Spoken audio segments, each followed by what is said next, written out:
પુષ્ટિ પ્રભા મર્યાદા ભેદ નામનો ગ્રંથ. જે વાત ગીતાજીમાં ભગવાને શરૂ કરી છે એ વાતને કદાચ અન્ય કોઈ આચાર્યોએ અધ્યાત્મના આ પક્ષને સ્પર્શ નથી કર્યો. એ પક્ષને અહીંયા મહાપ્રભુજી પુષ્ટિ પ્રભા મર્યાદા ભેદ નામના ગ્રંથમાં સ્પર્શ કરે છે. કયો પક્ષ? કે જેમ ગીતાજીમાં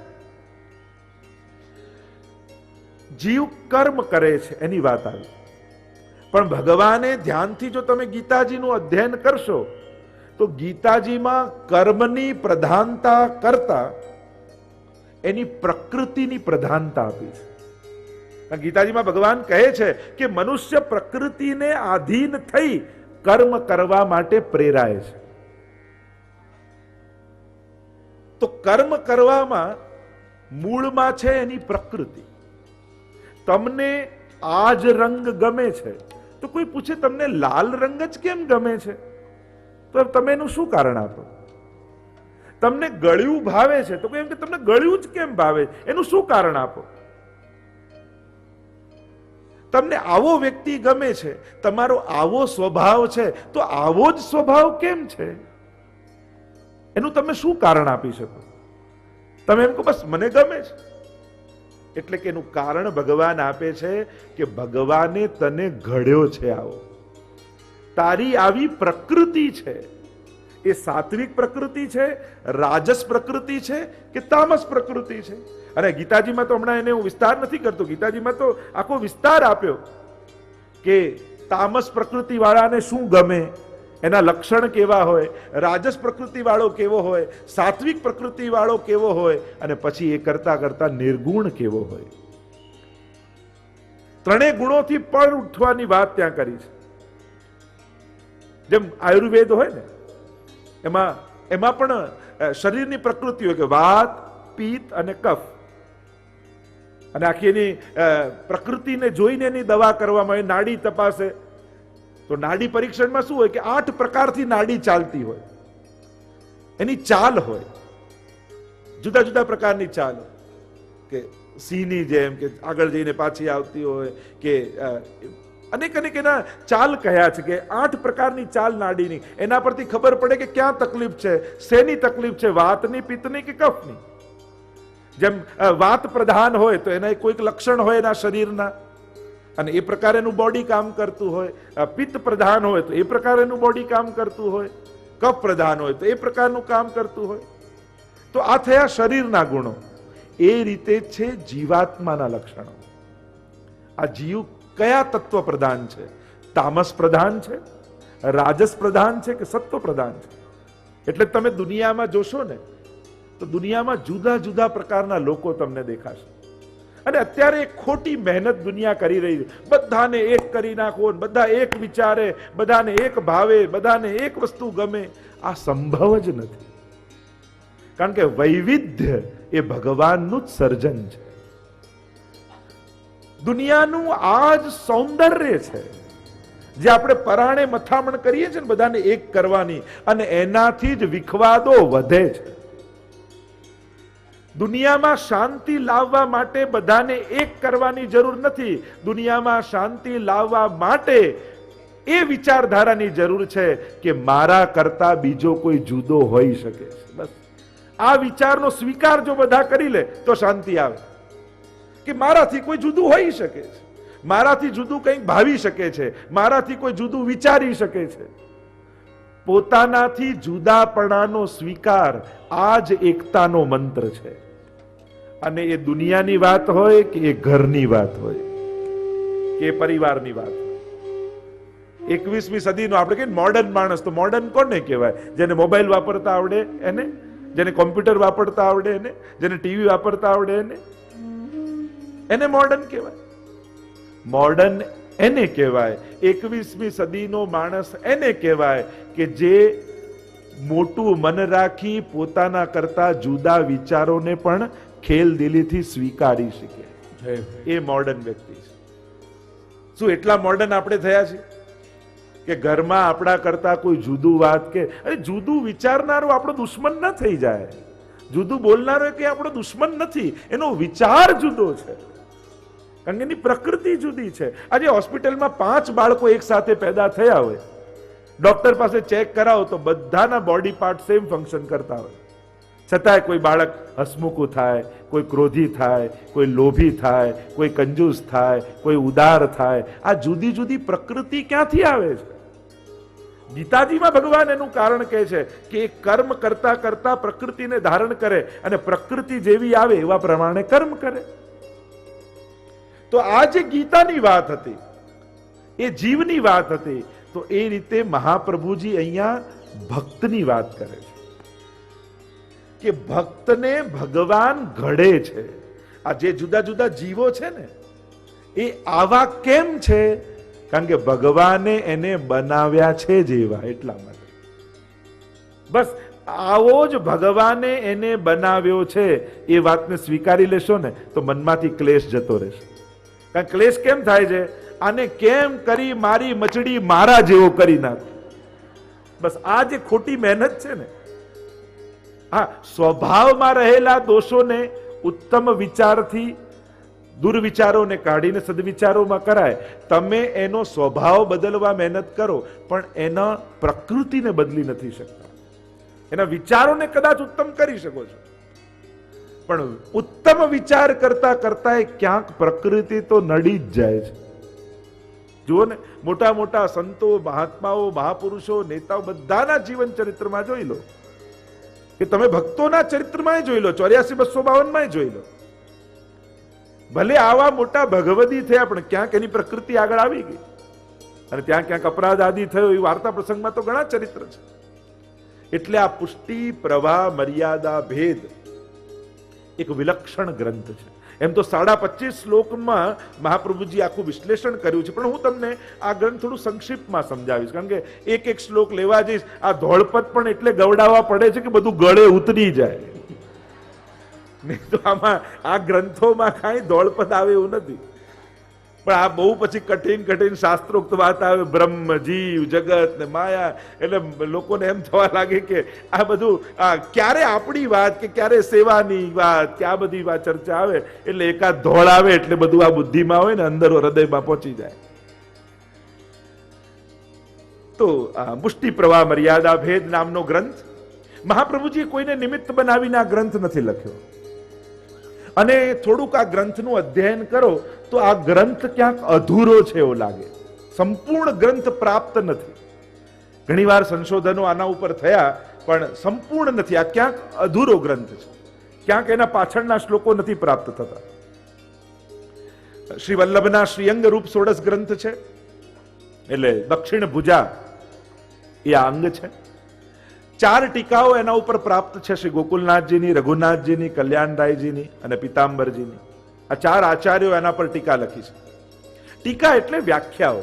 આપણે જે લૌકિકમાં કહીએ કે ટીકા કરીએ એને ટીકા ન કહેવાય. ટીકા મીન્સ એના ઉપર અર્થ કે મહાપ્રભુજી આ ગ્રંથ દ્વારા કહેવા શું માંગે છે. તે આપણા પ્રાચીન આચાર્યો એના ઉપર ટીકાઓ લખી છે અને એના અર્થો આપણને સમજાવે છે. તો આ જે જગતનું વૈવિધ્ય છે અને એ ભગવાન દ્વારા સર્જિત છે.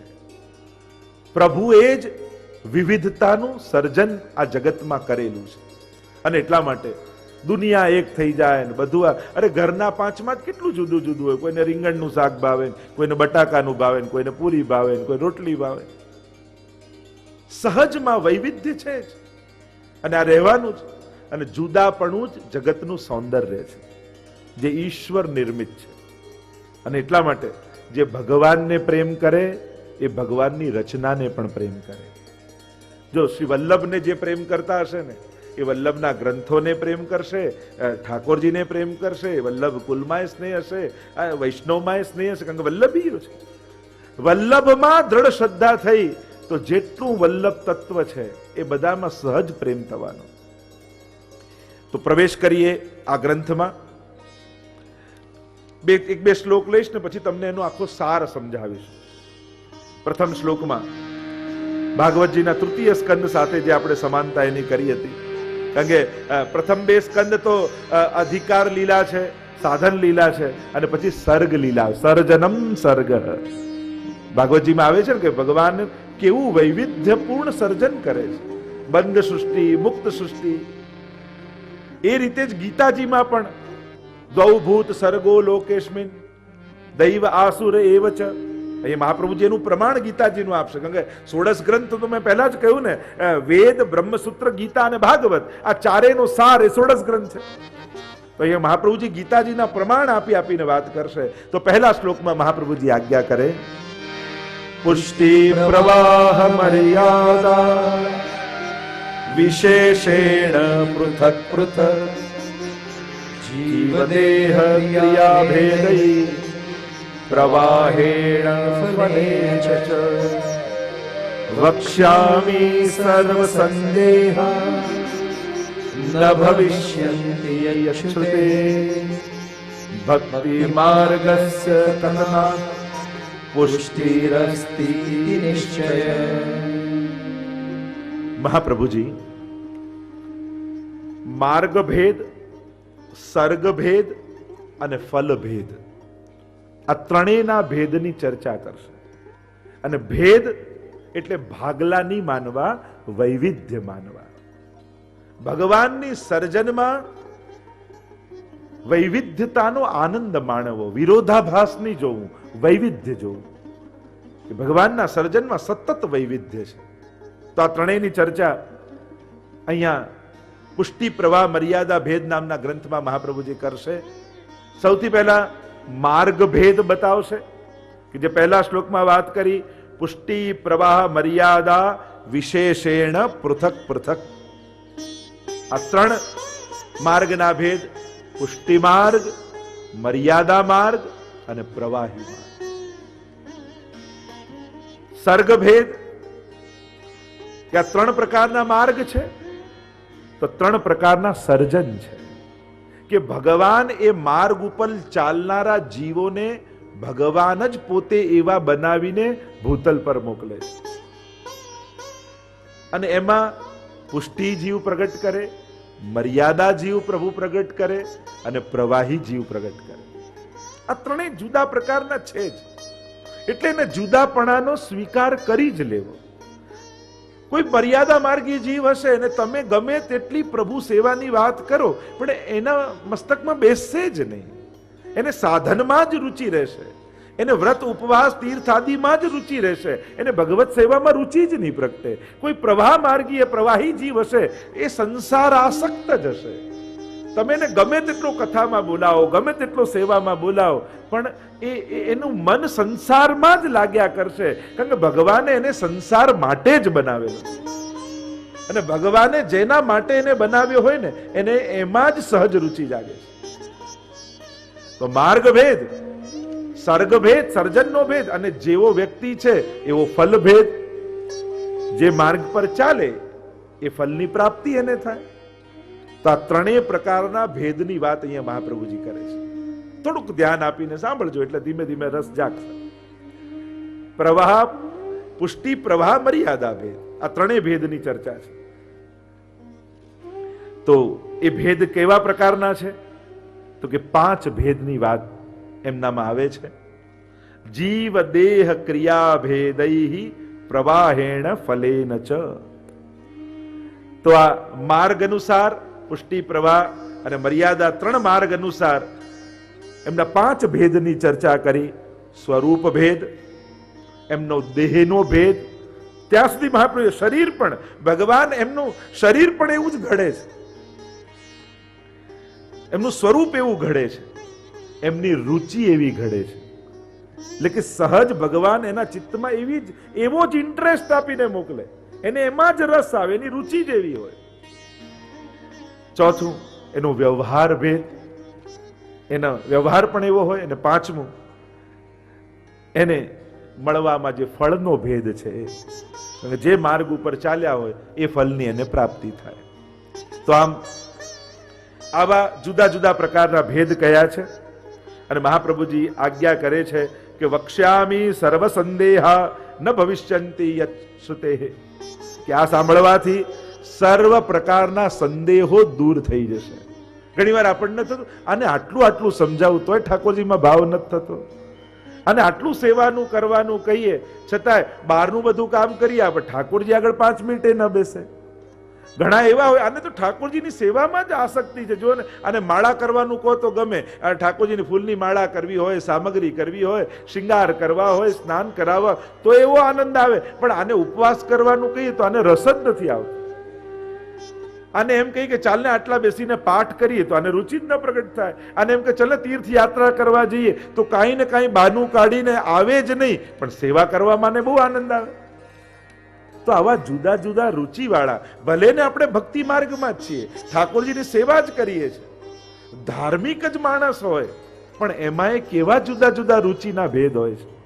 તો આ ભેદ ક્યાંથી પ્રગટ થાય છે? તો કે ઠાકોરજી દ્વારા જ આ બધા સર્જિત છે. તો પ્રભુનું જ આ વૈવિધ્ય પ્રકારનું સર્જન છે. એમ મહાપ્રભુજી સમજાવતા કહે છે, ભક્તિ માર્ગસ્ય કથનાત પુષ્ટિરસ્તિતિ નિશ્ચય. અને અહીંયા જ્યારે ભક્તિ માર્ગ અમે કહીએ તો એને પુષ્ટિ માર્ગ જાણવો. અને પુષ્ટિ એટલે પ્રભુના અનુગ્રહનો માર્ગ.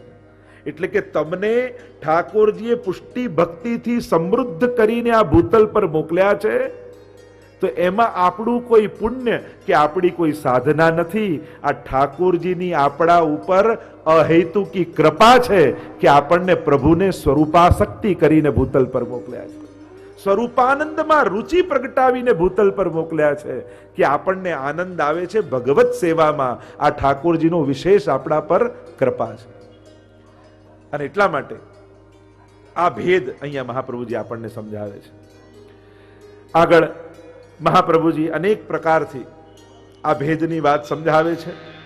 જેમ સર્ગ ભેદ કર્યા, કઈ રીતે ક્યાં ક્યાંથી આ સૃષ્ટિ પ્રગટ થાય છે અને આ સૃષ્ટિને કયા કયા ફળની પ્રાપ્તિ થાય છે, આ બધા જુદા જુદા ભેદની ચર્ચા અહીંયા છે. ત્રીજા શ્લોકમાં શ્રી મહાપ્રભુજી આજ્ઞા કરે, દ્વૌ ભૂત સર્ગા વિદ્યુક્તે પ્રવાહોપી વ્યવસ્થિતઃ વેદસ્ય વિદ્યમાનત્વાન મર્યાદાપી વ્યવસ્થિતા. અહીંયા પ્રભુ આજ્ઞા કરે છે કે જેમ, કારણ કે પહેલા જ મહાપ્રભુજી આજ્ઞા કરી દીધી કે સ્વસિદ્ધાંત નિશ્ચયમ, કે મારા જે સિદ્ધાંત, સ્વસિદ્ધાંત હું કહું એ મારા નથી, પણ શાસ્ત્રો એ આજ્ઞા કરે છે.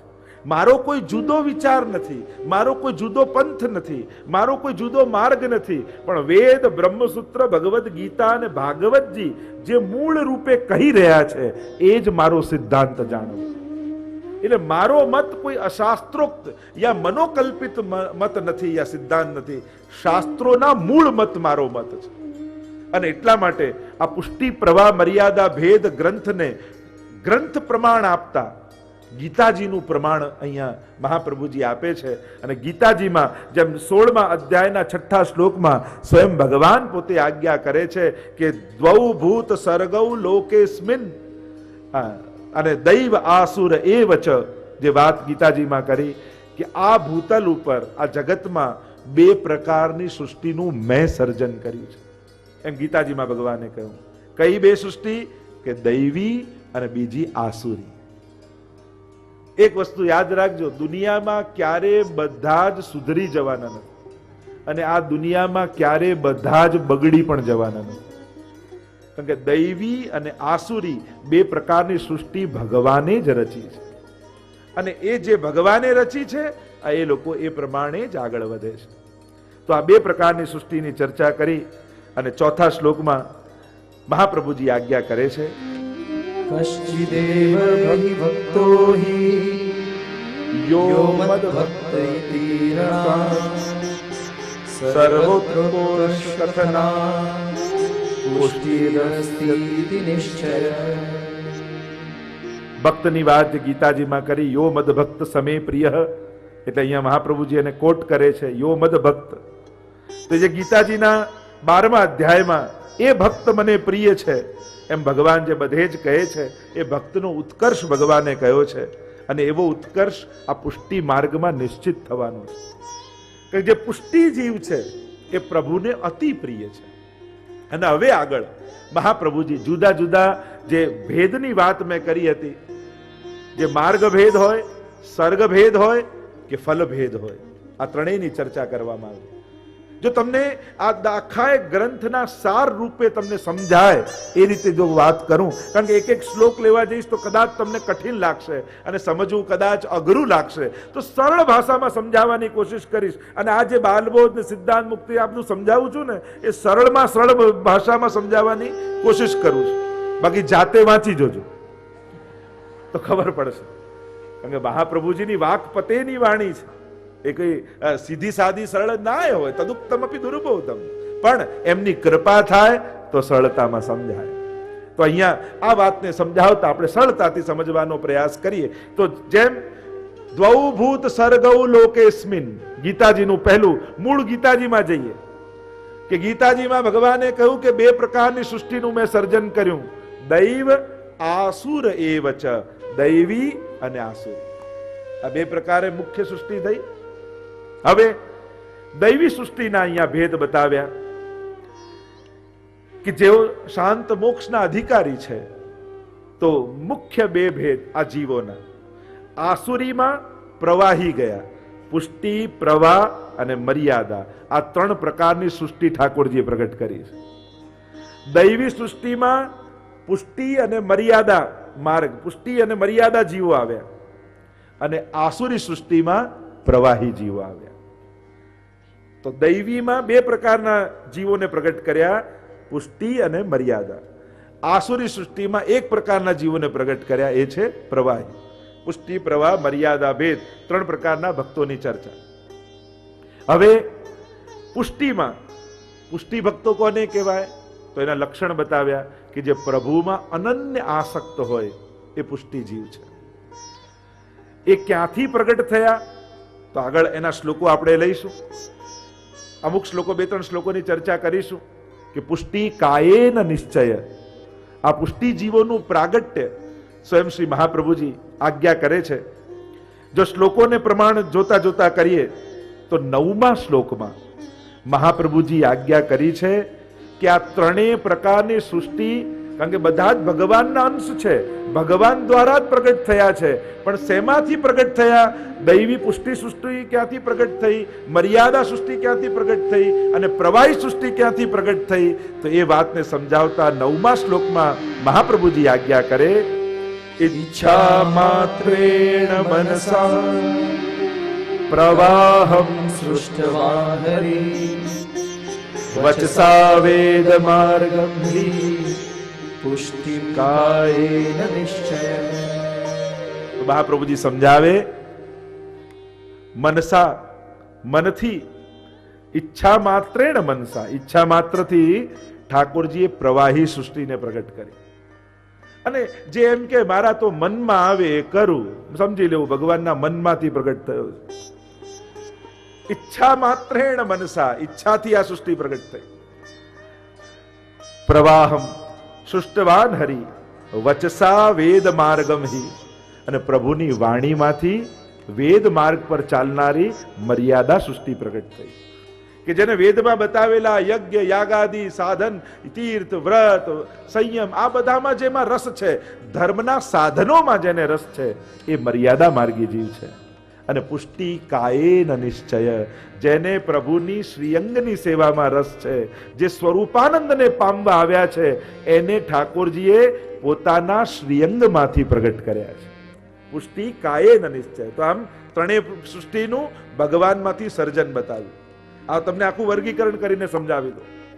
તો આમ પુષ્ટિ સૃષ્ટિ શ્રીઅંગમાંથી, શ્રીઅંગમાંથી પ્રગટ થઈ શ્રીઅંગની સેવા માટે, અને શ્રીઅંગની સેવા કરતા કરતા એ પ્રભુની મૂળ આનંદ સ્વરૂપની પ્રાપ્તિ કરે છે. હવે અહીંયાથી મહાપ્રભુજી બીજા બે ભેદ બતાવ્યા પુષ્ટિ સૃષ્ટિના, એક શુદ્ધ પુષ્ટિ અને બીજું મિશ્ર પુષ્ટિ. આ પુષ્ટિ સૃષ્ટિના અંતર્ગત ભેદ મહાપ્રભુજી અંતર્ગત છેક ભેદો બતાવે છે. કારણ કે પુષ્ટિ ભક્તોમાં પણ આપણને અનેક પ્રકારના ભક્તો જોવા મળે છે. ભલે પ્રભુની સેવામાં જ રુચિ રાખે છે, છતાં એને અંતર્ગત નાના નાના અનેક પ્રકારના ભેદો આ પુષ્ટિ માર્ગી ભક્તોમાં છે. તો એક તો શુદ્ધ પુષ્ટિ છે અને બીજા મિશ્ર પુષ્ટિ છે. તો શુદ્ધ પુષ્ટિ કેવા છે? તો કે જે પ્રભુની આજ્ઞાથી લીલો ઉપયોગી સર્વ સેવા કરનારા છે અને પ્રભુની સેવામાં પહોંચી પ્રભુના પ્રેમમાં જ આનંદિત થનારા જે જીવો છે, જે સહજ છે, ઉત્કૃષ્ટ છે, જે શુદ્ધ અને નિષ્કામ ભક્તિ કરનારા છે, એ છે શુદ્ધ પુષ્ટિ જીવ. બીજા છે મિશ્ર પુષ્ટિ જીવ. અને મિશ્ર પુષ્ટિ જીવ કેવા છે? કે જે લીલામાં હતા, ભગવત સેવા કરતા હતા, પણ ત્યાં કોઈ ને કોઈ અપરાધને કારણે ભૂતલ પર આવ્યા છે. એ મિશ્ર પુષ્ટિ જીવ. અને એ મિશ્ર પુષ્ટિ જીવમાં પણ ત્રણ ભેદ અંતર્ગત, બીજા ત્રણ ભેદ મહાપ્રભુજીએ બતાવ્યા. અને એ છે પુષ્ટિ પુષ્ટિ જીવ, મર્યાદા પુષ્ટિ જીવ અને પ્રવાહી પુષ્ટિ જીવ. આ એક એક શ્લોકમાં એક એક પ્રકારના જીવોની ચર્ચા છે, જે હું સીધો તમને સમજાવું છું. તો અમિષ્ટ પુષ્ટિમાં ત્રણ ભેદ. એક પુષ્ટિ પુષ્ટિ જીવ. તો પુષ્ટિ પુષ્ટિ જીવ કેવા છે?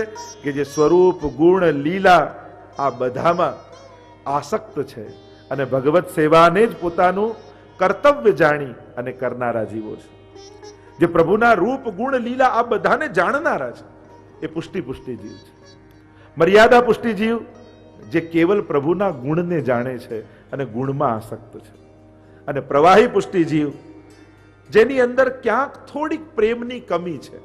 પ્રભુ સ્વરૂપમાં આસક્તિ ખરી છે, પણ ક્યાંક પ્રેમનો થોડોક અભાવ છે, ક્યાંક થોડોક ઉણપ છે અને ભગવદ ગુણગાન પ્રત્યે એમને અજ્ઞાન છે, પ્રભુના ગુણોને જાણતા નથી, લૌકિકમાં ક્યાંક આસક્ત છે, પણ છતાંય હૃદયમાં ભગવત પ્રાપ્તિની આરતી છે. ભગવત સ્નેહ પ્રાપ્ત કરે છે આરતી કરતા કરતા, કે ક્યારે પ્રભુ મળશે, ક્યારે પ્રભુની સેવા મળશે. છે લૌકિક આસક્તિ છે, પણ હૃદયમાં એ આરતી પણ છે કે અમને ભગવત સેવા કરવી છે, અમારે પ્રભુને પામવા છે. અને એ હૃદયની આરતી કરતા કરતા એમનું હૃદય વિશુદ્ધ બની જાય છે અને ધીરે ધીરે એ ગુણગાન કરતા કરતા ક્રમે ક્રમે આગળ વધે છે અને એકવાર પ્રભુને પામી લે છે. તો આ મિશ્ર પુષ્ટિ જીવ છે.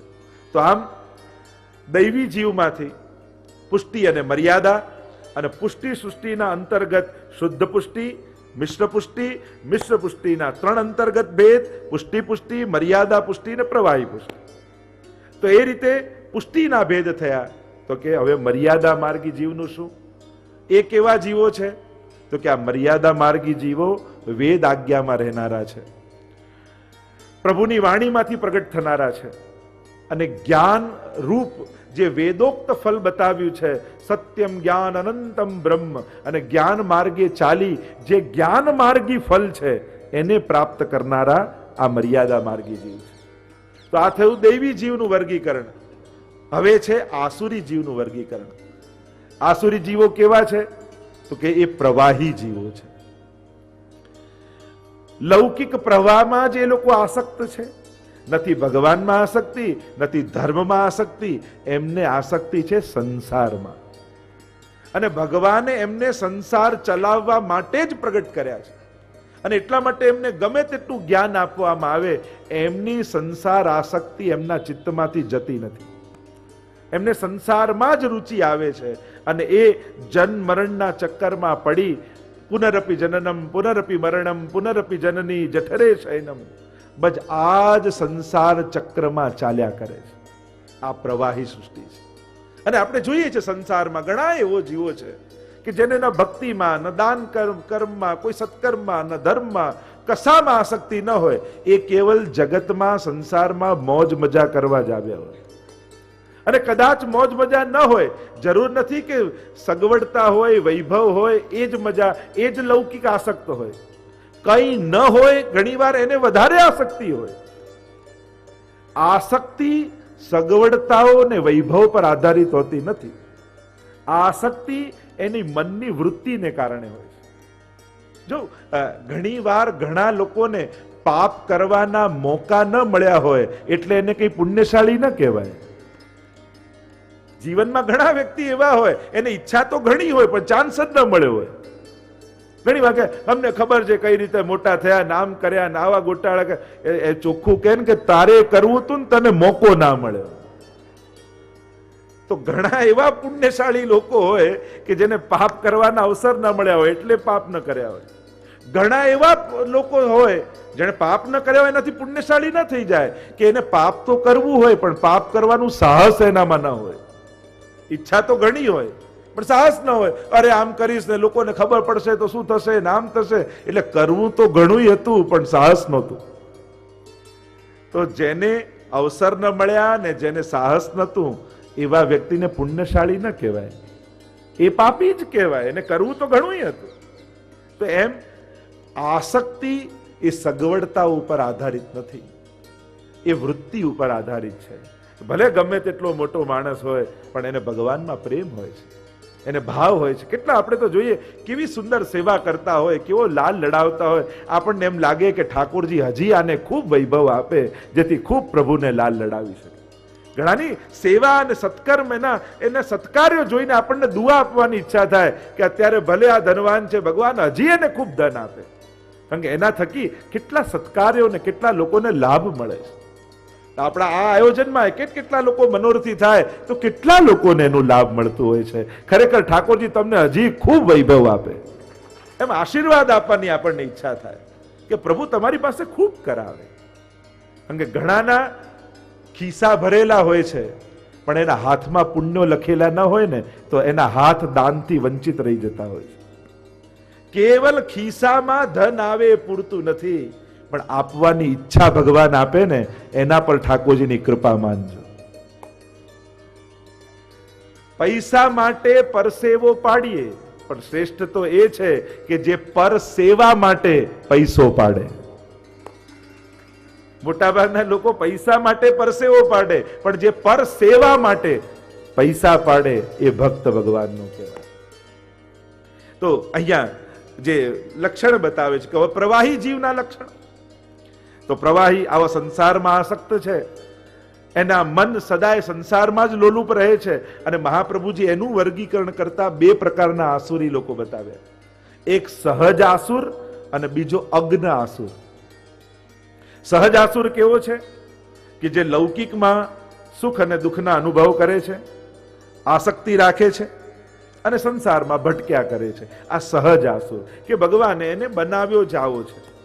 બીજો છે અગ્ન આસુર, અને આ અગ્ન આસુર ક્યાંક દૈવીપણું એની અંદર છે.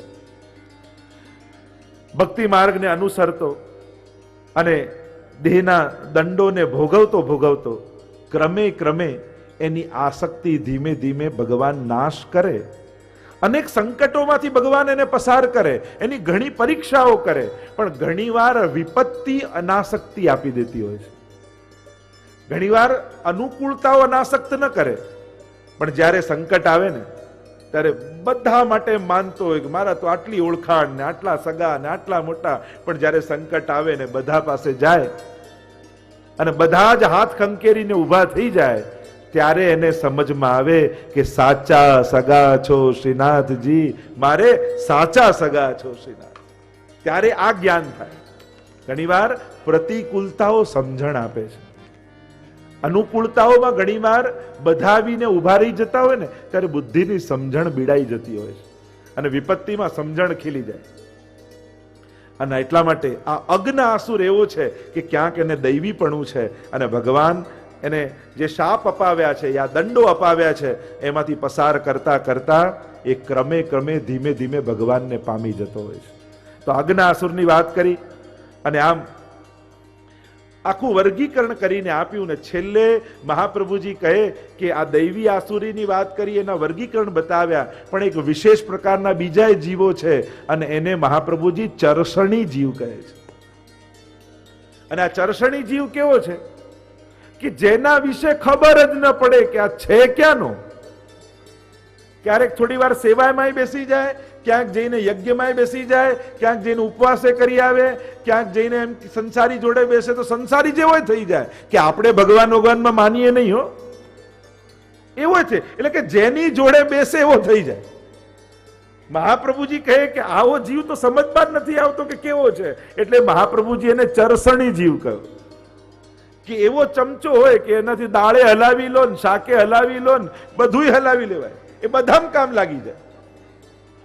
અને એવાય ઘણા મળે ઘણા કે આપણે તો કોઈને ખોટું લગાડવા નહીં દેવાનું, એટલે જેના જોડે બેસે એવા થઈ જાય, એના પોતાના કોઈ વિચાર જ ના હોય, અને બસ જેના જોડે બેસી એવી વૃત્તિ ધારણ કરી લે. મહાપ્રભુજીને ચરસણી જીવ કહે છે. તો અહીંયા અનેક ભક્તોના લક્ષણ મહાપ્રભુજી બતાવ્યા છે. એમાં 12 અને 13મા શ્લોકમાં મહાપ્રભુજી પુષ્ટિ જીવના જે લક્ષણ બતાવતા આજ્ઞા કરે છે કે મારો જે પુષ્ટિ જીવ છે એ કેવો જીવ છે એનું લક્ષણ બતાવતા મહાપ્રભુજી બોલ્યા, તસ્માत् જીવાહ પુષ્ટિ માર્ગે ભિન્ના એવ ન સંશયઃ ભગવદ રૂપ સેવાર્થ તત્સૃષ્ટિર્નાન્યથા ભવેत् સ્વરૂપેણાવતારેણ લિંગેન ચ ગુણેન ચ તારતમ્યમ ન સ્વરૂપે દેહે વા તત્ક્રિયાસુ વા. બધા જ ભક્તોના લક્ષણ બતાવતા દરેક પ્રકારના જીવોના લક્ષણ બતાવતા મહાપ્રભુજી પોતાના નિજ ભક્તોનો પક્ષપાત લેતા કહે, તસ્માત જીવાહ પુષ્ટિ માર્ગે ભિન્ના એવ ન સંશય. અને તેથી પુષ્ટિ માર્ગી જીવો જુદા જ છે, એમાં કોઈ સંશય નથી. આ દુનિયાનો જે પ્રવાહ ચાલી રહ્યો છે એવા પ્રવાહમાં વહેનારા અમારા જીવો નથી, એ કંઈક અલગ છે, એની સોચ કંઈક અલગ છે, એની કંઈક ભાવના કંઈક અલગ છે. અને આ પુષ્ટિ માર્ગના ગણિતો છે ને સાધારણ લોકોને સમજમાં ના આવે. આપણે કહીએ ને માંગવું નહીં ઠાકોરજી આગળ, જો માંગવું જ ન હોય તો પછી ભગવાન પાસે જઈને કરવાનું શું? એને એમ લાગે કે ભગવાન એટલે કામ કઢાવવા માટે જેની પાસે જવાય એનું નામ ભગવાન. કોઈ ન કરે તો આ કરી આપ. સારું થયું કે હું નાસ્તિક ન થયો, કારણ કે ભગવાન હશે તો કોઈ દી કામ લાગશે. ઘણા સાહિત્યકારોના આવી કવિતાઓ છે. તો મહાપ્રભુજી સ્પષ્ટ કહે, મારા પુષ્ટિ માર્ગીઓ જુદા છે. શું અહીંયા બેસેલા દરેક વૈષ્ણવને એવું લાગે છે કે તમે કંઈક જુદા છો? કે જ્યારે તમે સંસારમાં જાઓ છો ત્યારે બીજા કરતા તમારી સમજ કંઈક જુદી છે, તમારી ભક્તિમાં કંઈક મેચ્યોરિટી છે, તમારી ભક્તિમાં કંઈક એ પરમ પ્રેમની સુગંધ છે, તમને અહેસાસ થાય છે. લોકોને જ લાગશે કે તમે કંઈક જુદા ભક્તિ કરો છો, તમારો કંઈક ભાવ જુદો લાગે છે, લોકો જ તમને જુદા તારી દેશે. કારણ કે તમે વિશેષ રૂપે આ શુદ્ધ પુષ્ટિ ભક્તિ, નિષ્કામ પુષ્ટિ ભક્તિ, આ નિર્ગુણી ભક્તિને ભજતા હશો ને તો તમને પછી સાધારણ લોકો પર ક્રોધ નહીં આવે, દયા આવશે કે જોને બિચારાને સમજ નથી. પછી વિરોધી લોકો નહીં લાગે, અજ્ઞાની લોકો લાગશે. અને એટલા માટે પુષ્ટિ ભક્તની સમજદારી એવી હોય કે એને તો બધા ઉપર દયા આવે કે જોને બિચારાને સમજ નથી. સાધન ન હોય યા સગવડતા ન હોય તો સમજાય, પણ જેને સમજ જ ન હોય એને કેમ કરીને સમજાવો? મહાપ્રભુજી સ્પષ્ટ કહે. અને જુઓ, વાર્તા સાહિત્યનું પ્રમાણ છે. કેવા ભક્તો, હરિ ગુરુ વૈષ્ણવ ત્રણેય માટેની કેવી ભક્તિ, પ્રભુ માટેની ભક્તિના પ્રમાણ જુઓ. હવે નારાયણદાસજી રત્નો નીકળતા અને કહેતા કે આ તો બગાડ છે, આમાં પોતનું કરી દે, અરે આ તો બુદ્ધિ બગાડે. અરે જેના ઘરે ઠાકોરજી જ્યારે પદ્મનાભ દાસજીને એમ કહેતા હોય કે પદ્મનાભ દાસ જો આનંદ મોકું યશોદા કે ઘર આયો वो आनंद तूने दिवायो. મને તારા ઘરે યશોદાજી જેવો આનંદ આવ્યો. આનાથી મોટું સન્માન એક ભક્તનું બીજું કઈ હોઈ શકે? જેના છોલે આરોગવા તૈયાર હોય કે પદ્મનાભદાસજી વિનંતી કરતા હોય કે આપ મહાપ્રભુજીને ત્યાં પધારો, રોજ 56 ભોગ મળશે, મારા ઘરે તો કાંઈ નથી. અને પ્રભુ પોતે કહેતા હોય કે તારા ઘરે છોલે આરોગીશ પણ તને છોડીને નહીં જાઉં. આવા ભક્તો આપણે ત્યાં. એક એક ભક્તોના પ્રમાણ તમે જુઓ, એક એક ભક્તોના લક્ષણ તમે જુઓ. તમને સાધારણ ભક્તો કરતા 84-252 ની વાર્તા કંઈક જુદી લાગશે, કંઈક જુદા એના અર્થઘટનો તમને લાગશે. કે આ ભક્તો કેવા છે કે જે કેવલ ને કેવલ પ્રભુના સુખ માટે જીવનારા ભક્તો છે, જેની ભીતર સ્વસુખનો ક્ષણ માત્ર પણ વિચાર નથી. જ્યારે નારાયણદાસ બ્રહ્મચારીને ચંદ્રમાજી કહેતા હોય કે કંઈક માંગ મારી પાસે, અને ત્યારે કહે કે હવે ગુસાઈજીને ત્યાં પધારો, હવે મારું શરીર અશક્ત થઈ ગયું, હવે આપને સુખ આપવા લાયક નથી રહ્યો. કુંભનદાસજીની વાર્તા જુઓ. અરે એવું તો દુનિયામાં જોયું કે જ્યાં ભક્ત ભગવાન વગર ન રહેતો હોય, પણ પુષ્ટિ માર્ગમાં તો ભગવાન ભક્ત વગર નથી રહેતા. જો કુંભનદાસજી મંગળાનું કીર્તન ન ગાય તો શ્રીનાથજી મંગળા ન કરે. વાર્તામાં આવે છે ને કે જ્યારે ગુસાઈજીના લાલજી લઈ ગયા કુંભનદાસજીને ગોકુલ લઈ જવા હતા, ત્યાં નવનીત પ્રિયાજીને કીર્તન સંભળાવવા હતા, અને નાવમાં બેસાડીને લઈ જાય, અને જ્યાં નાવ ચાલી સવાર થઈ અને કુંભનદાસને યાદ આવ્યું કે મારી મંગળાના કીર્તનની સેવા, પ્રલાપ કરવા લાગ્યા અને કિનારેથી ભાગ્યા કુંભનદાસ.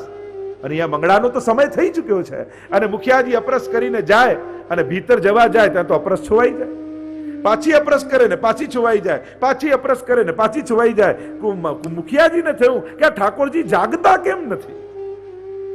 અને જ્યાં કુંભનદાસ દોડતા દોડતા આવ્યા અને જગાવવાનું પદ ગાયું, ત્યારે શ્રીનાથજી ઠાડા થઈ ગયા. કારણ કે જો ગાવાનો આગ્રહ ભક્તનો છે તો ભગવાનનો પણ આગ્રહ છે કે તું ગાય પછી હું જાગું. મહાપ્રભુજી અહીંયા એક ગૌરવ એમની છાતી ફુલાવીને કહે છે, તસ્મા જીવાહા પુષ્ટિ માર્ગે ભિન્ના, મારા ભક્તો કંઈક જુદા છે, આ પ્રવાહમાં ચાલે એવા નથી, સિંહ જૂથ નહીં હોય. એટલે તો હરિરાયજી કહે છે ને કે આ ટોળામાં જનારા ઘેટા જેવા નથી, મારો તો એક એક વૈષ્ણવ સિંહ જેવો છે. એની ભક્તિ કંઈક જુદી છે, એની ખુમારી કંઈક જુદી છે, એની માંગણીઓ કંઈક જુદી છે, એની ઈચ્છાઓ કંઈક જુદી છે, એની આંખો કંઈક જુદી છે, એના દર્શન કંઈક જુદા છે. નહીં તો આ જ દર્શન ખુલ્લા હોય અને કેટલા લોકો દર્શન કરતા હોય, અને અમે તો બેઠા હોય એટલે જોતા હોય, ઘણા આમ કંઈક ફેરવતા હોય, ઘણા કંઈક આજુબાજુ જોતા હોય, અને ક્યાં કોઈ ખૂણે ઉભેલો પુષ્ટિ માર્ગી વૈષ્ણવ દર્શન કરતો કરતો આંખોમાં જળજળિયા ભરી અને ઠાકોરજી જોડે આત્મસાત કરી લેતો હોય, કંઈક જુદો દેખાય. તો ઘણા કહ્યો આ દર્શનમાં બહુ આનંદ આવે, બહુ આપણે શું થયું આજે ભીડ બહુ હતી, ભીડ બહુ હતી એમાં આનંદ આવે. તો ઘણાના આનંદ જુદા જુદા હોય. અમારા તો શ્રીનાથજી બાવાના અરે એવા એવા પ્રસંગો આવે છે કે પેલા પૂર્વ 252 ની વાર્તામાં આવે કે પૂર્વમાંથી સ્ત્રી પુરુષ આવ્યા અને એટલી બધી ભીડ શ્રીનાથજીના દર્શનમાં ઊંચા થઈ થઈને દર્શન કરવા જાય પણ દર્શન થતા નથી. અને એવો તાપ એ સ્ત્રીને થયો કે આટલી દૂરથી એ શ્રીનાથજી બાવા દર્શન કરવા આવી, આપના દર્શન નહીં થયા. એવો તાપ થયો કે ઇતિહાસ એમ લખે છે કે શ્રીનાથજીથી સહન ન થયો, અને શ્રીનાથજીએ ભીડમાં કૂદકો મારીને કૂદ્યા અને સ્ત્રીનો હાથ પકડી સદેને લીલામાં સ્વીકાર કરી લીધો. આને કહેવાય દર્શન, કે એવા પ્રેમથી ઠાકોરજીને જુઓ કે એ પણ તમારા સિવાય બીજા કોઈને જોઈ ન શકે. આ દર્શન. ઘણા લોકો એમ કે લો હવેલીમાં જાઓ બીજું શું મળવાનું, દર્શન જ મળવાના. અરે દર્શન મળવા એ કઈ નાની વાત નથી.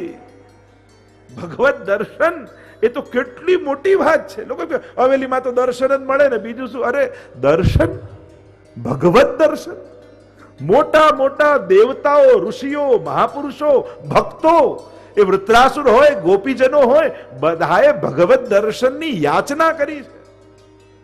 અક્ષણવતામ ફલમિદમ ન પરમ વિદામ સખ્ય પશુનનુ નિવેશયતોર વયસ્ય વક્ત્રમ વ્રજેશ સુતયોરનુ વેણુ જુષ્ટમ યૈર્વા નિપિતમનુ રક્ત કટાક્ષ મોક્ષમ. ગોપીઓ કહે કે આજે ખબર પડી કે આંખ મળવું કેટલી મોટી વાત છે, કારણ કે આજે આ આંખથી અમે ભગવાનને જોયા, એટલે આજે નેત્રવાળા થવું સફળ થઈ ગયું. આ હરણીઓને જુઓ દર્શન કેમ કરાય.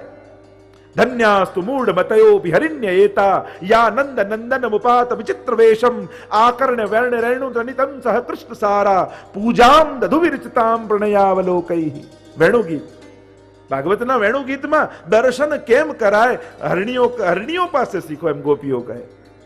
પ્રણયાવલોકૈ, આંખ છે, દ્રષ્ટિ છે, પણ પ્રેમથી ભરેલી દ્રષ્ટિ છે, અને નેત્રોના દર્શન માત્રથી પૂજા કરી રહી છે. જરૂર નથી કે નિકટ પહોંચી હાથથી જ સેવા થાય. આ હરણીઓ તો નેત્ર માત્રથી, દર્શન માત્રથી પૂજામ દધુ વિરચિતામ પ્રણયાવલોકૈ, પ્રભુનું પૂજન કરી રહી છે. એક લક્ષણ. આપણી પાસે તો એટલો સમય નથી, બાકી એનો વિસ્તાર તમે કરો તો દર્શન એ કોઈ નાની વાત નથી, બહુ મોટી વાત છે. ભગવત દર્શન થવા જ્યારે પણ હવેલીમાં આવીને દર્શન કરો ત્યારે એવો ભાવ રાખજો, આજે મને સાક્ષાત પ્રભુના દર્શન થયા. પોતાની જાતનો અહોભાવ માનજો. અહીંયા અમારા મહાપ્રભુજી જે વાત કરી રહ્યો હતો, મારા જીવો કંઈક ભિન્ન છે, સાધારણ નથી, એમની સમજણ કંઈક જુદી છે. ભગવદ રૂપ સેવાર્થ તત્ સૃષ્ટિ નાન્યથા ભવેત. અને આ સૃષ્ટિ જે પુષ્ટિ સૃષ્ટિ છે એ ઠાકોરજીએ ભગવત સેવા માટે જ પ્રગટ કરી છે, એમ મહાપ્રભુજી કહે છે. અને એટલા માટે હે વૈષ્ણવો, તમે દુનિયાભરના બધા જ સાધનો કરી લો, પણ જ્યાં સુધી સેવામાં નહીં બેસો ત્યાં સુધી આત્માનંદનો અનુભવ તમને નહીં થાય, ત્યાં સુધી આત્માને પૂર્ણતાનો અહેસાસ નહીં થાય. કારણ કે જે માટે જન્મ મળ્યો હોય એ કાર્યમાં ન જોડાઓ ત્યાં સુધી પરમાનંદનો યા પૂર્ણાનંદનો અનુભવ નથી થતો. એટલે એક વાત મહાપ્રભુજીની આજ્ઞા સમજી લેજો, તમારો જન્મ જ ભગવાનની સેવા માટે થયેલો છે. તો આવી સૃષ્ટિ મહાપ્રભુજીએ પ્રગટ કરી છે એમ સમજાવતા આગળ 20મા શ્લોકમાં મહાપ્રભુજી આજ્ઞા કરે છે. આપણે સંક્ષિપ્ત દર્શન કરી અને આગળ વધીએ છીએ. મહાપ્રભુજી આજ્ઞા કરે છે 20મું શ્લોકનું ગાન કરતા, વૈદિકત્વમ લૌકિકત્વમ કાપટ્યાતેષુ નાન્યથા વૈષ્ણવત્વમ હિ સહજમ તતો અન્યત્ર વિપર્યય. મારો જે પુષ્ટિ માર્ગીય વૈષ્ણવ છે, મારો આ નિર્ગુણ ભક્તિમાં ચાલનારો જે ભક્ત જ છે, નૈસ્ત્રૈગુણ્ય ભવાર્જુન, જે ભગવાને કહ્યું નૈસ્ત્રૈગુણ્ય, ત્રણેય ગુણોથી પર થા, નિર્ગુણ ભક્તિ કરનારો થા. કારણ કે તામસની ભક્તિ જુદી છે, રાજસ ભક્તોની ભક્તિ જુદી છે, સાત્વિક ભક્તોની ભક્તિ જુદી છે. પુષ્ટિ ભક્તિ એટલે નિર્ગુણી ભક્તિ. તે ભક્ત કેવો છે? તો વૈદિકત્વમ લૌકિકત્વમ કાપટ્યતેષુ નાન્યથા. લૌકિક વૈદિક કરવું પડે, કારણ કે દેહ બુદ્ધિ છે, કરીએ છે, પણ કાપટ્ય બુદ્ધિથી. જે હરિરાયજી પણ આજ્ઞા કરે છે શિક્ષાપત્રમાં, એમાં કાપટ્ય રાખે છે. એટલે કે કાપટ્ય એટલે વૈદિક અને લૌકિક કર્તવ્ય બુદ્ધિથી કરે છે, સ્નેહ બુદ્ધિથી નથી કરતો. કોઈ પણ વૈદિક કર્મ કરીએ, આગળમાં લોકે સ્વાસ્થ્યમ તથા વેદે હરિસ્તુ ન કરીષ્યતિ, અથવા લોકે સ્વાસ્થ્યમ, આપણે ત્યાં ચર્ચા આવી. ચતુશ્લોકીમાં પણ કહ્યું કે પ્રભુ જેને સર્વાત્મ ભાવે હૃદયમાં પધરાવ્યા છે એના માટે લૌકિક વૈદિકનું શું પ્રયોજન? પણ જ્યાં સુધી દેહ બુદ્ધિ છે, જો ભાવના અને પ્રેમનું અનુકરણ ન થાય, સિદ્ધાંતોનું અનુકરણ થાય. શબરી એઠા બોર આરોગાવે રામને, પણ આપણાથી ના આરોગાવે, કારણ આપણે શબરી નથી. જો આ બે વાતે આપણા હિન્દુ સમાજને બહુ મોટું નુકસાન પહોંચાડ્યું. અને અત્યારે દરેકના મોઢે આ બે વાત હોય. એક, ભગવાન તો ભાવના ભૂખ્યા, એટલે જે ભાવથી કરો એ ચાલે. એટલે એનો દુરુપયોગ કરીને આપણે કાંઈ ન કરવું હોય ને, એ આ લોકો આ શબ્દો બહુ વાપરે. જેને કંઈ ન કરવું હોય ને, ભાવના ભૂખ્યા એટલે જે કરો એ ચાલે. તમને કહી ગયા પ્રભુ, આમ ભાવના ભૂખ્યા કરી કરીને આપણે બધું જ મૂકી દીધું છે. જે શાસ્ત્રોએ સિદ્ધાંતો બતાવ્યા એ બધા ચોપડીમાં બંધ કરી, પ્રભુ તો ભાવના ભૂખ્યા એટલે ન કરું, ચાલ. આ બધું જ મૂકી દીધું. અને બીજી વાત બહુ વાપરી આપણે. બીજું શું કહે?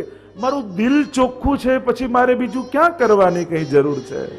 હું કોઈનું દુખાવતો નથી, હું કોઈને હેરાન નથી કરતો, પછી મારે ક્યાં પાઠ કરવાની, માળા કરવાની જરૂર? અરે તું કે છે દિલ ચોખ્ખું, પાડોશીને પૂછ તો ખબર પડે. બાકી તો દરેકને એમ જ લાગે મારું દિલ તો ચોખ્ખું જ છે. કોને ખરાબ લાગે? ખબર છે કે દિલ જોવા કોઈ જવાનું નથી અંદર, એટલે દિલને આગળ કરી દો. શરીર ભલે ચોખ્ખું ના હોય, વ્યવહાર ભલે ચોખ્ખો ના હોય. આ બે વાતે એટલું બધું હિન્દુ ધર્મને નુકસાન પહોંચાડ્યું છે કે આપણે આ કરી બધી શાસ્ત્રોની આજ્ઞાઓ બંધ કરીને મૂકી દીધી છે. ભાવના ભૂખ્યા કરી કોઈ નિયમ સિદ્ધાંત પાળવા તૈયાર નથી થતા. આપણે ભાવના ભૂખ્યા ને, હું તો હંમેશા એમ જ કહું, તમને પર્સનલી આવીને કહી જાય ને ભગવાન કે હું ભાવનો ભૂખ્યો, પછી કાંઈ ના કરતા. જો આ બધા ભાવના ભૂખ્યા ભક્તો માટે છે. આપણે ભગવદી થઈ નથી ગયા, આપણે ભક્ત બનવાની પ્રોસેસમાં છીએ.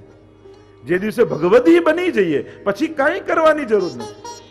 પછી તમે જે કરશો એ પ્રભુ સ્વીકાર. અને લોકો પાસે એવા કોટ પણ ગોતી લાવે ગીતાજીમાંથી ભાગવત. પત્રમ પુષ્પમ ફલમ તોયમ યો વે ભક્ત્યા પ્રયચ્છતિ તદહમ ભક્તિ રૂતમ અસ્નામી પ્રયતાત્મનઃ. પત્ર પુષ્પ ફલ જે પણ ભક્ત ભાવથી ધરે એ હું આરોગું છું. પણ ભક્ત ધરે એ ભૂલી જઈએ છીએ. યો મે ભક્ત્યા, આપણે ભક્ત થયા નથી, આપણે ભક્ત બનવાના પ્રોસેસમાં છીએ. જે દિવસે ભક્ત બની જઈએ પછી પ્રભુને કોઈ સાધનની આવશ્યકતા નથી. પણ ભક્ત નથી ત્યાં સુધી ભક્ત બનવાના બધા સાધનો કરવા. દિલ ચોખ્ખું કરીને આપણે બધું જ મૂકી દઈએ. અરે દિલ ચોખ્ખું થઈ ગયું હોત તો તું ભગવાનની આગળ જ બેઠો હોત. ભગવાન પાસે જવાની ઈચ્છા નથી થતી એ જ પ્રમાણ આપે છે કે હજી તારું દિલ ચોખ્ખું નથી થયું. જો ચોખ્ખું થઈ જ ગયું હોત તો જેનું અંતઃકરણ પવિત્ર થઈ જાય એ ભગવાનથી દૂર રહી જ ન શકે. આ જ પ્રમાણ છે. અને એટલે મહાપ્રભુજી કહે વૈદિકત્વમ અને લૌકિકત્વમ આ બંને કરવા. જો પ્રેમ ભગવાનને કરવો પણ પ્રેમ પૂર્વક વ્યવહાર સંસાર સાથે કરવો. સંસાર સાથે એટલો પ્રેમપૂર્ણ વ્યવહાર કરો કે દરેકને એમ લાગે કે અમારી જોડે તો બહુ સારા સંબંધો, અમારું તો બધું જ સાચવે હો. ભક્તિ એ રીતે કરો કે સંસારના લોકોને નિંદા કરવાનો મોકો ન મળે. કારણ કે હજી આપણે કોઈ સુરદાસ કુંભનદાસ નથી થઈ ગયા કે કોઈ ગમે તે બોલે ને આપણને અસર જ ન થાય. આપણે તો મનમાં એ ચાલે છે, આપણે છૂટી નથી શકતા. અને એટલા માટે એવો પ્રેમપૂર્વક વ્યવહાર સંસારને કરો કે એને એમ લાગે કે અમને બહુ પ્રેમ કરે છે. પણ વૈષ્ણવ જાણે કે મારો પ્રેમ તો શ્રીનાથજી બાબા માટે છે.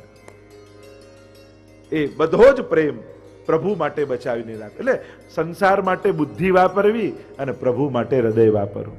બુદ્ધિનો ઉપયોગ એ રીતે કરો કે મન બગાડવાનો વારો જ ના આવે. આપણે બુદ્ધિ નથી વાપરતા એટલે મન બગડે છે. એટલે જ બુદ્ધિ ઉપર આપીને હૃદય નીચે આપ્યું કે પહેલા બુદ્ધિથી સંસારને એવો વ્યવસ્થિત કર કે તારું મન ભગવાન માટે બચી જાય. અમારે તો જ્યારે ભીષ્મજી પણ જ્યારે અંતિમ સમયમાં સ્તુતિ કરતા પ્રભુને કહે છે ઇતિમતિ રૂપ કલ્પિતા વિતૃષ્ણા ભગવતી સાત્વત પુંગવે વિભુમ્નિ સ્વસુખમુપગતે ક્વચિદ વિહરતુમ પ્રકૃતિમુપેયુષી યદ્ભવ પ્રવાહ. પ્રભુ આ બુદ્ધિ આપના માટે બચાવીને રાખી છે. આટલા યુદ્ધોની વચ્ચે રહ્યો પણ બુદ્ધિ ક્યાંય ન લગાવે. આટલું મોટું કુટુંબ, આટલો મોટો પરિવાર, આટલો મોટો સમાજ, સંસાર બધાની વચ્ચે રહ્યો પણ બુદ્ધિ આપના માટે બચાવીને રાખી છે. એમ વૈષ્ણવે પણ વૈદિકત્વમ લૌકિકત્વમ, એ વૈદિક કાર્ય કરો. આજ્ઞા છે વેદની એટલે બધું જ કરવું. વેદ ભગવાન છે અને એટલે એમની આજ્ઞા પાળવી. પણ આ વિધિ દ્વારા, આ યજ્ઞ દ્વારા મારું ભલું થઈ જશે, કલ્યાણ થઈ જશે એવો ભાવ નહીં રાખો. મારે તો ઠાકોરજીની કૃપાથી જ થવાનું છે. લૌકિકત્વ સંસારમાં પણ એ રીતે, સંસારમાં પણ એવો વ્યવહાર રાખો કે દરેક માટે ઉત્તમ ભાવ. આપણા માટે કોઈનું મન બગડે એવો વારો આવવા જ નહીં દેવો.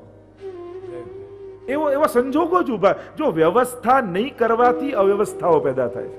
તમે સંસાર બરાબર ગોઠવી, બધાનું બધું કરી અને પછી સેવામાં જાઓ તો કોઈ વિક્ષેપ કરવા જ નહીં આવે. પણ સંસારમાં અવ્યવસ્થા મૂકી જશો તો કોઈ તમને સેવા શાંતિથી નહીં કરવા દે.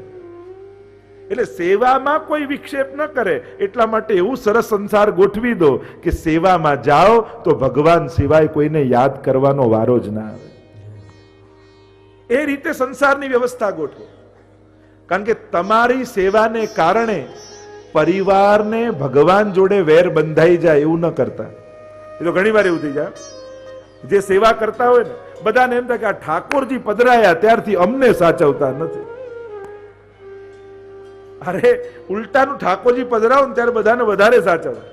કારણ તમારી સેવા, તમારો ધર્મ અને તમારા પ્રભુ પ્રત્યે કોઈ કંઈ ખોટું કે કડવું ન બોલી જાય એવો વ્યવહાર સંસારમાં રાખો. એ તો ઘણી વાર એવું થઈ જાય કે આપણે પછી ભગવત સેવામાં એ રીતે જોડાયા અને હજી સંસાર છે એટલે મહાપ્રભુજી એટલે જ કે છે કાપટ્ય શું, કે પ્રેમ નથી કરતા, આપણે તો વ્યવહાર કરીએ છીએ. પ્રેમ તો ઠાકોરજીને કરીશું. સંસારમાં એવો વ્યવહાર કરો ઉત્તમ રીતે કે તમે સેવામાં જાઓ ને તો બધા મદદે પહોંચી જાય. ના ના, તમે સેવા કરો, અમે બધું કરી લઈશું.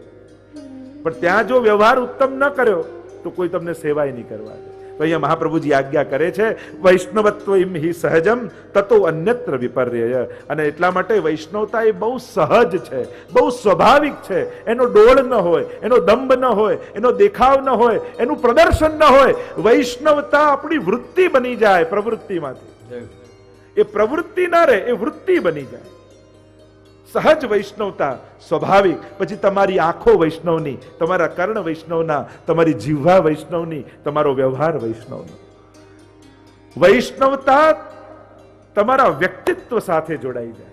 પછી એક પતિ છો તો વૈષ્ણવ, એક પત્ની છો તો વૈષ્ણવ પત્ની છો, એક ભાઈ છો તો વૈષ્ણવ ભાઈ છો, એક બહેન છો તો વૈષ્ણવ બહેન છો, એક બિઝનેસમેન છો તો એક વૈષ્ણવ બિઝનેસમેન છો. એક વસ્તુ યાદ રાખજો, સંસારમાં જાગેલા પ્રશ્નોના ઉકેલ જો વ્યક્તિ બનીને કાઢવા જશો ને તો ઉદ્વેગ થશે, પણ વૈષ્ણવ બનીને ઉકેલ કાઢશો તો જીવનમાં શાંતિ આવશે, આનંદ આવશે, પ્રસન્નતા આવશે. એટલે જ્યારે પણ જીવનમાં પ્રશ્નો જાગે ત્યારે વ્યક્તિ બનીને ન વિચારતા, નહીં તો રાગ દ્વેષ પેદા થશે. ત્યારે એમ વિચારવાનું કે આવા સંજોગોમાં એક મહાપ્રભુજીનો વૈષ્ણવ સેવક શું કરે. અને જ્યારે આત્મામાંથી અવાજ આવશે ને વૈષ્ણવે તો આમ જ કરાય, વૈષ્ણવે તો આવો જ જવાબ અપાય, અને વૈષ્ણવ બનીને પ્રત્યુત્તર આપશો તો જીવનમાં આનંદનો ઉદય થઈ જશે. મહાપ્રભુજી સમજાવતા આમ પુષ્ટિ પ્રવાહ મર્યાદા ભેદને મહાપ્રભુજીએ જુદા જુદા પ્રકારથી કેવા પ્રકારની સૃષ્ટિ, કેવા પ્રકારનો માર્ગ અને માર્ગ પ્રમાણે કેવું ફલ મળે એ સમજાવતા હવે સમય થવા આવ્યો છે આજના સત્સંગનો.